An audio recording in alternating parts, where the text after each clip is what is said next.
I was waiting to board my flight home from Amsterdam Airport when a 10-minute delay encouraged me to take a quick look on Marketplace. The time was 4:20 p.m. and I would have 3 hours to land, collect my drums from my parents' house for a local gig, and be on stage by 8:30. When I saw this DW kit for 1,500 quid, I was like, surely that's just gotta be a shell pack, right?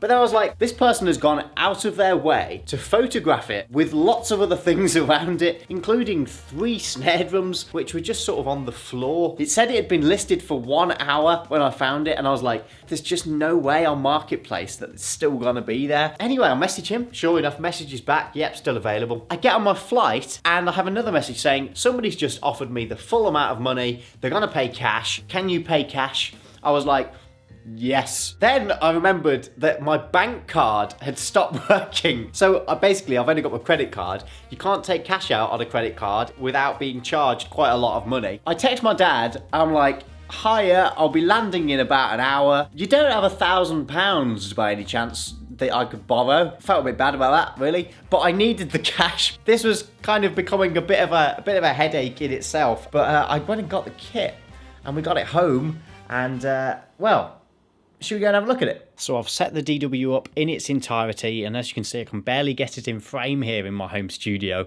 This is a 22 by 18 inch bass drum, absolutely enormous, much deeper than the 22 by 14 on my Star Classic. And then we've got a 10 by 8 inch tom, we've got a 12 by 9 inch tom, a 14 by 12, which I actually really like, I think that's a great size, and then a 16 by 14 inch floor tom, which again I really like. In fact, arguably I do prefer that size to my Star Classic. However, the kit itself, to be honest, isn't really my thing. I mean, plain white, it's a little bit boring as far as I'm concerned, but let me know in the comments what you think. I also reckon it could do with a better front skin on that bass drum. It needs a feature head. It needs at least the DW logo on it, if not something a little bit more interesting and cool. I'd maybe go white on white with it as well. I don't know, is that going to be too much? I won't be changing it, I'm not spending the money.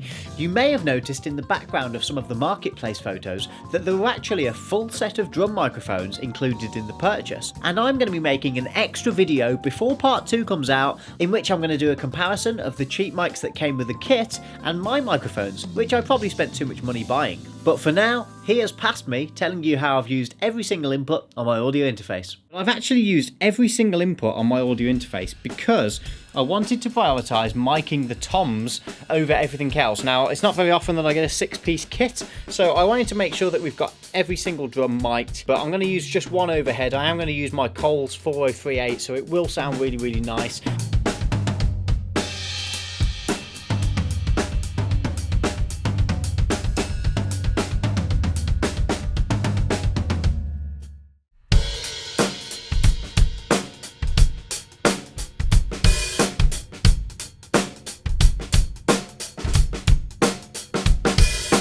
First of all, I have used my regular Sennheiser 421s on the toms. That's what I'd normally use on my kit, except my kit normally has 2 toms, so I'd use high tom, floor tom. Now in this case I got 4, so I've put the 2 421s on the high toms, and then instead of using my Sennheiser 441 on the snare drum, I've used it on the smaller floor tom. I have seen this done before. I know that people do use them on floor tom, but I've never tried it. And then I've used my Beta 52A, which is like my gigging bass drum mic. I've used that on the bigger floor tom, and again I've seen that done as well. And then I've used just a Shure SM57 on the snare drum. The reason I've used the Shures instead of the Sennheiser is because the Sennheiser is enormous and it's really hard to just get it into position there, so I've just used the SM57 for now.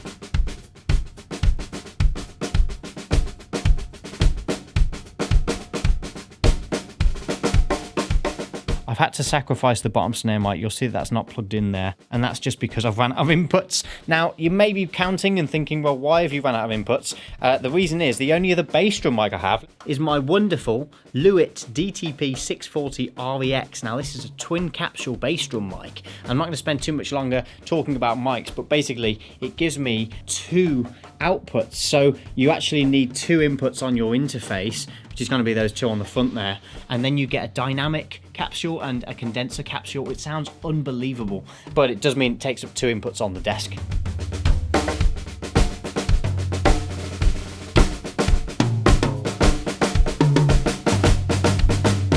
Now there's no way I can walk you around this drum kit without telling you about the incredible set of Meinl Byzance cymbals that came with it. We've got a pair of 14-inch medium hi-hats, a 16-inch crash cymbal, an 18-inch crash cymbal, a 21-inch ride, and an 8-inch splash. And I mentioned earlier that the cymbals were more expensive than I first realised. It turns out that on gearformusic.com the hi-hats are £449 by themselves, and used prices seem to vary from between £225 and £300 just for the hi-hats alone. At this point you may be wondering, what about those other two snare drums in the corner of the pictures? Well, it turns out they were pork pie snare drums, a brand that I'm familiar with but not particularly fond of, to be honest. No particular reason why, but I just kind of got them home, had a look at them, and I don't really like the design very much. One of them's a 13x7, which just isn't really me at all, and the other one, it needs a bit of a clean, which I'll try and get round to doing. But basically, I realised I liked the Natal very much, but I didn't like the pork pie snare drums. So you'll see me set them up and have a little play, and I just couldn't be bothered, to be honest. But seeing as everything that came with this kit is going to go soon, I'm not too bothered. I'm not going to spend the time. I'll let someone else do it. I also haven't really talked about the drum cases, the hardware bag, or the strange box of percussion bits and spare parts that came with the kit. Oh, 8 inches. I'll be doing that in part 2. And of course I'll talk you through all the hardware that came with the kit, including the DW6000 flush bass hi-hat stand, which to be honest needs a bit of work. In the next video I'm going to be selling everything that I bought with this kit, and my aim is to double my money, something that I very rarely do. Now remember, I paid £1,500 for this kit, and I believe there to be just over £3,000 worth of stuff, maybe even £3,100.